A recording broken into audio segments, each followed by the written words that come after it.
العامية المصرية مش عارف ليه تخيلتها بس والمصحف قلتها قبل ما تطلع الإشاعة.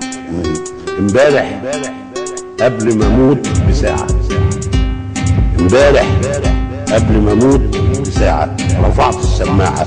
لازم اطلب كل اللي خصمتهم واللي من غير ما اقصد زعلتهم واللي قصرت في حقهم واللي شاكك حتى انهم عمرهم ما حكموني. لازم اطلبهم كلهم واقول لهم سامحوني، بحبكم وسامحتكم، سامحوني وحبوني.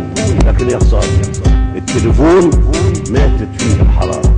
افتكرت نسيت ادفع الفاتوره والمحمول على طول مشغول. معقوله كل محاملهم مقفوله اتاري المحمول عمال يقول عفوا لقد نفذ رصيدكم. امبارح قبل ما اموت بربع ساعه حسيت ان قلبي بتحصل حاجه جواه. قلت الحق اصلي ركعتين لله، بس ياه فجأة النور قطع وقطع المية معاه.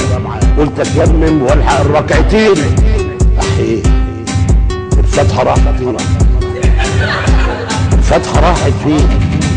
معقولة انسى الفتحة ازاي وليه؟ ولا قفلت معايا ولا ايه؟ ايوه قفلت. فالنفس خش بين الضلوع واتحبس وشكله مش هيخرج مرة تانية. جريت على البلكونة في فنتو ثانية. يا سادة يا سادة حد يلقني الشهادة، حد يلقني الشهادة اوان. شفتهم بيصرخوا بس ما سمعتش كلام، شفتهم بيصرخوا بس ما سمعتش كلام. وافتكرت المحمول وهو بيقول عفوا لقد نفذ رصيدك. الله